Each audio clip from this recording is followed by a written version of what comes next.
Happy new year সকলকে। 1 জানুয়ারি বলে কথা, তাই একটুখানি ভালো মন্দ না খেলে হয়। তাই লাঞ্চের আরেকটা ভিডিও নিয়ে তোমাদের কাছে চলে এলাম। বরমশাই হুকুম, বরমশাই ডিউটি গেছে, কিছু করার নেই, 1 জানুয়ারিতে ডিউটি গেছে, তাই বললো ভালো মন্দ কিছু একটা রান্না করো। আর আমাদের বাঙালিদের ভালো মন্দ বলতে গেলে মাটনটাই বুঝি আর ফ্রাইড রাইসটাই বুঝি।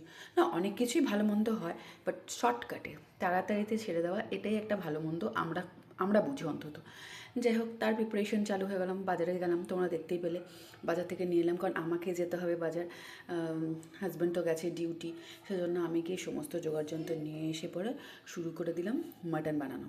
ফার্স্টে ভাতের মানে ফ্রাইড রাইসের চাল ফুটতে দিয়ে দিয়েছি, আর এদিকে মাটনের প্রিপারেশন মানে মাটন বানাতে আমি শুরু করে দিয়েছি।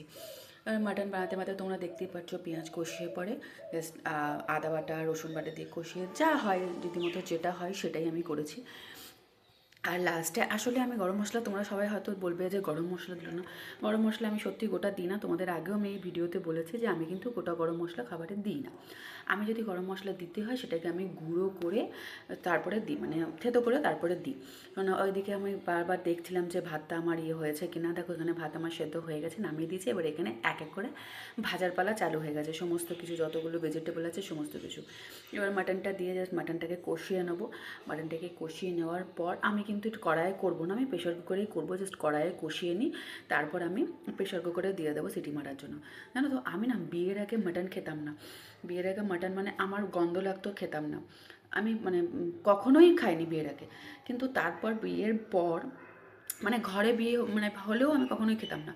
অনেকে অনেকবার বলেছে, জোর করেছে, কিন্তু আমি খাইনি।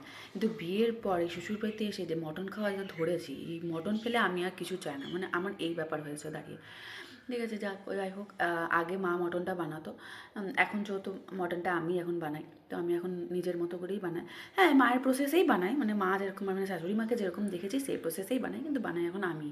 তো এখানে আমার দেখো ফ্রাইড রাইসের জন্য সমস্ত কিছুই গোটা গরম মশলা দিয়ে পরে কাজু কিশমিশটাকে ভেজে নেবো, ওটাকে তুলে পরে দিয়ে দেবো হাঁড়ির মধ্যে, আর তারপরে সমস্ত ভেজিটেবলগুলো এক এক করে আমি ভেজে নেবো। সেই প্রসেসেই আমি এই জিনিসটা করছি, যেরকমভাবে ফ্রাইড রাইস মানে শর্টকাটে যেরকম করা যায়। অনেকে হয়তো ভেজে পরেও করে, মানে সমস্ত ভেজিটেবলগুলো দিয়ে পরে তারপরে আবার ভাতটা দিয়ে পরে তারপরে ভাজো, কিন্তু আমি সেভাবে করি না।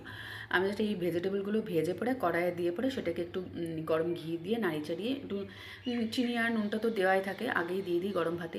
সেই জন্য ওখানে মিশিয়ে পরে একটু নাড়িয়ে দিই, তাতে স্মেলটাও খুব ভালো ওঠে আর খেতেও আমাদের খুব ভালো লাগে। দেখো ভেজিটেবল আমার ভাজছি, আর এদের আমার ফ্রাইড রাইস রেডি।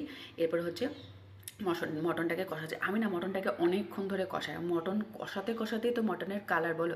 তোমাকে বললাম তোমাদেরকে যে আমি কিন্তু থেতো করে দিই, সেই মতো আমি কিন্তু থেতো করেই দিচ্ছি গোটা গরম মশলাটা। কিন্তু এটা এখন দেবো না, এটা যখন আমি প্রেশার কুকারে দেবো তখন জল দিয়ে প্রেশার কুকারে তারপরে এই গোটা গরম মশলা দিই, যার ফলে এটা যখন প্রেশার কুকারে যখন খোলা হয় তখন স্মেলটা আরও সুন্দর বেরোয় আর ফ্লেভারটাও আরও ভালো বেরোয়। তোমরা পারলে একবার ট্রাই করে দেখতে পারো। দেখো আমার মটন কিন্তু রেডি।